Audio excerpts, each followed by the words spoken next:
বিয়ের পর যখন শ্বশুরবাড়িতে পা রাখলাম, তখন থেকেই বুঝতে পারলাম আমার শ্বশুর একজন ভীষণ কঠোর মানুষ।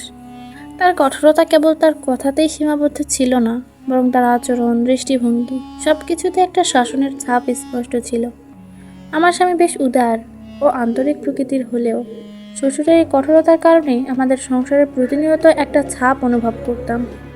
শ্বশুরের এই শাসনের ধরনটা যেন এমন ছিল যে আমাদের প্রতিটি কাজ তার নজরে পড়তে হবে। আমার রান্নাঘরের কাজ, এমনকি আমি কিভাবে কথা বলি, সব কিছুতেই তিনি মন্তব্য করতেন। প্রথম থেকে এসব বিষয় আমি মেনে নেওয়ার চেষ্টা করতাম।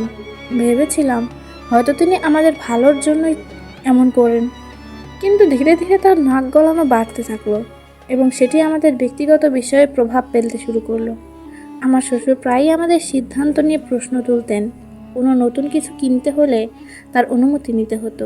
এমনকি আমার স্বামী যখন আমাকে নিয়ে বাইরে যাওয়ার পরিকল্পনা করত, তখনও তিনি বলতেন, এই ধরনের কাজের জন্য টাকা খরচ করার দরকার নেই, সংসারে তো অনেক খরচ আছে। তার এই কথাগুলো আমাদের স্বাধীনতাকে প্রতিনিয়ত সীমাবদ্ধ করে তুলছিল। একদিন এই সব কিছুর ছাপ আর নিতে পারছিলাম না। সেদিন সন্ধ্যায় আমি খুব ভেঙে পড়েছিলাম। আমি চুপচাপ বসেছিলাম, আর চোখ থেকে অজান্তেই জল গড়িয়ে পড়ছিল। তখন আমার স্বামী এসে আমার পাশে বসলো। সে আমার কাঁধে হাত রেখে বলল, তুমি ঠিক আছো? আমি আর নিজেকে ধরে রাখতে পারলাম না।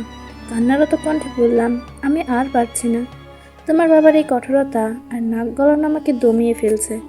আমি যেন আমার নিজের জায়গাটুকুও খুঁজে পাচ্ছি না। তুমি তো জানো আমি কখনো কারো বিরুদ্ধে কিছু বলতে চাই না, কিন্তু এই পরিস্থিতি আমাকে অসহায় করে তুলেছে। আমার স্বামী কিছুক্ষণ চুপ করে রইল। তার চোখে তখন কষ্টের ছাপ ছিল। তারপর সে শান্ত কণ্ঠে বলল, তুমি একা নও, আমি আছি তোমার পাশে। আমরা একসাথে লড়াই করব। বাবার আচরণ বদলানো সহজ হবে না, কিন্তু আমরা তাকে বোঝানোর চেষ্টা করব। আর তুমি যদি কখনো কষ্ট পাও, আমাকে সবসময় জানাবে। আমি তোমার পাশে দাঁড়াবো। তার এই কথাগুলো আমাকে অদ্ভুত এক শক্তি দিল। মনে হলো আমি একা নই, আমার পাশে একজন আছেন যিনি আমাকে বোঝেন এবং আমাকে সমর্থন করেন। পরের দিন থেকে আমি পরিস্থিতি সামলানোর নতুন কৌশল খুঁজতে শুরু করলাম। শ্বশুরের প্রতি আমার দৃষ্টিভঙ্গি বদলে ফেললাম। আমি ভাবলাম তিনি হয়তো আমাদের ভালো চাওয়ার জন্য এমনটা করছেন। তার কথাগুলোকে আমি আর বিরক্তির জায়গা থেকে না দেখে ধৈর্য ধরে শোনার চেষ্টা করতাম। যখনই তিনি কোনো বিষয়ে কঠোর হতেন, আমি তার সঙ্গে সরাসরি তর্ক না করে তার কথাগুলো ইতিবাচকভাবে নেওয়ার চেষ্টা করতাম। আমার স্বামীও তার বাবাকে বোঝানোর চেষ্টা করত। শ্বশুর যখন কোনো বিষয়ে খুব বেশি হস্তক্ষেপ করতেন, তখন স্বামী শান্তভাবে বলতো, বাবা, আমরা যদি নিজেরা কিছু সিদ্ধান্ত নিতে পারি, তাহলে আমাদের দায়িত্ববোধও বাড়বে। আপনার অভিজ্ঞতা আমাদের জন্য মূল্যবান, কিন্তু কিছু সিদ্ধান্ত নিজে নেওয়া আমাদের শিখতে সাহায্য করবে। প্রথমে শ্বশুর এসব কথায় কান দিতেন না। তার মনে হতো আমরা তার শাসনের বাইরে চলে যাচ্ছি। কিন্তু ধীরে ধীরে তিনি হয়তো বুঝতে শুরু করলেন যে তার কঠোর আচরণ আমাদের মধ্যে দূরত্ব সৃষ্টি করছে। এরপর আমি চেষ্টা করতাম তাকে ছোট ছোট কাজে যুক্ত করতে। রান্নাঘরে কিছু করতে গেলে তার পছন্দের খাবার তৈরি করে তাকে বলতাম, বাবা, আপনি একটু দেখুন তো ঠিক মতো হয়েছে কিনা। তিনি তখন একটু নরম হয়ে যেতেন। এই ছোট ছোট প্রচেষ্টাগুলো তাকে আমাদের জীবনের অংশ করে নিয়ে তুলতে সাহায্য করলো।